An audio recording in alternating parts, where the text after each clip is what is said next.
মন্ত্রী ও সেনাপতি সাহেব, আপনারা বসুন। আজ্ঞে মহারাজ। আজ্ঞে মহারাজ।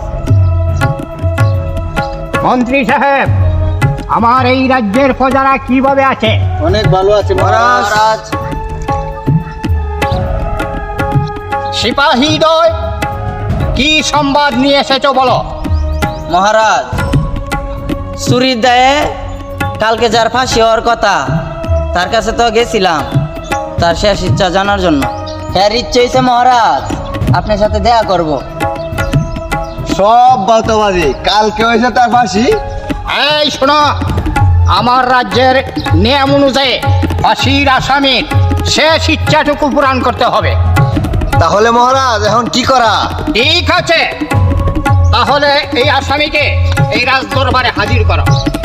আমি বলছিলাম কি মহারাজ, এদের সাথে যদি সেনাপতি সাহেবকে দিয়ে দিতেন তাহলে মহারাজ ভালো হতো না? অতি উত্তম প্রস্তাব। সেনাপতি, আপনি এই সিপাহীদের সাথে যান। দেহ হন কেমন লাগে পণ্ডিতি করো সবসময়, সেনাপতি হইয়া আমার সাথে মাতাব্বরি করো। মহারাজ, আমি মনে করি সিপাহীরার সাথে মন্ত্রী গেলেই ভালো হয়, কারণ এত বড় ফাঁসির হুকুমের আসামি।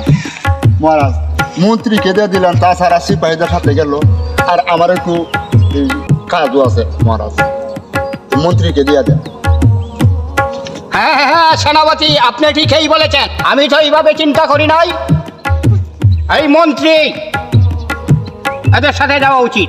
অহন দেহ কেমন লাগে, অহন গুড়া ফালছি তোমার উপরে। তুই গেলি একটু শান্তিতে থাকতার আমরা আজ দরবারও। মহারাজ, আমার তো রাজ দরবারে একটু কাম আছে। রাখো তোমার কাজ, তোমরা দুজনে আসামিকে নিয়ে আসো। আজ্ঞে মহারাজ। আজ্ঞা মহারাজ। আজ্ঞে মহারাজ।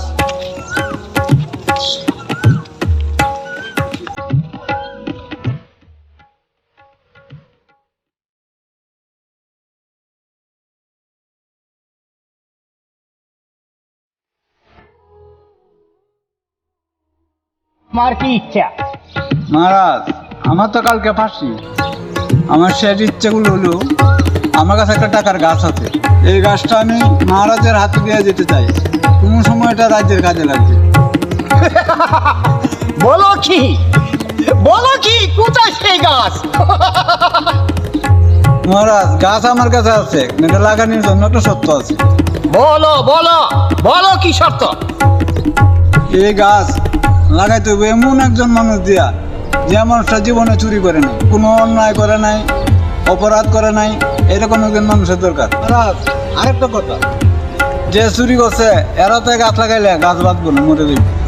মহারাজ, জীবনে যে চুরি করছে না, এমন একটা বিশেষ তলুক দিয়ে গাছটা লাগাই।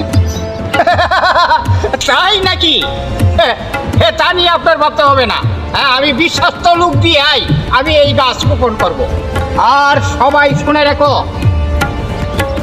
আমি গাছ যারা থানে রোপণ করাবো, যদি কোনোদিন সেই গাছ মারা যায়, তাহলে আমি কি তাকেও ফাঁসিতে ঝুলাবো।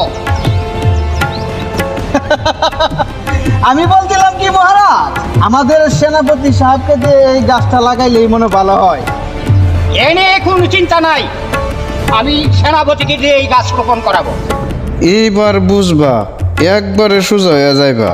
কত চুরি চামারি করছো রাজ দরবারও, তোমার হাতে গাছ লাগাইলে গাছও মরবো, তোমারও মরণ লাগবো। আমাকে ক্ষমা করুন মহারাজ, আমাকে ক্ষমা করুন। কেন সেনাপতি সাহেব, কেন? মহারাজ, এত বড় এ রাজ্যে কাজ করে কোন একটু তো চুরি হইতে পারি, চুরির দায়া যদি গাছটা মারা যায়।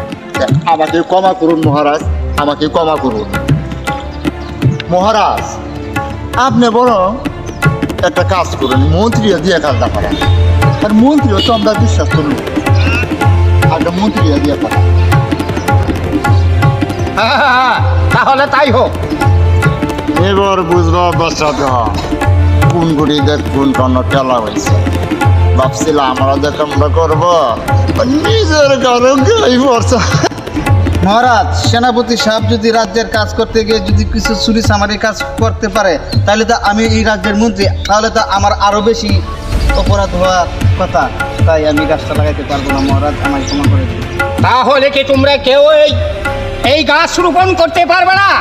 হ্যাঁ, তাহলে কি তোমরা সবাই চুপ? মহারাজ, বেয়াদবি ক্ষমা করবেন, আমার মনে হয় এই কাজটা আপনি করলে ভালো হয়। ঠিক আছে ঠিক আছে, এটাই আপনারা যে করাইলে ভালো হয়। কারণ এই রাজ্যে সব চুপ, একমাত্র বিশ্বাসী লোক হলেন আপনি। আপনি। আপনি এই আপনি এই কাজটা কাজটা করবেন, করবেন। মহারাজ। তার মানে তোমরা কেউ পারবে না।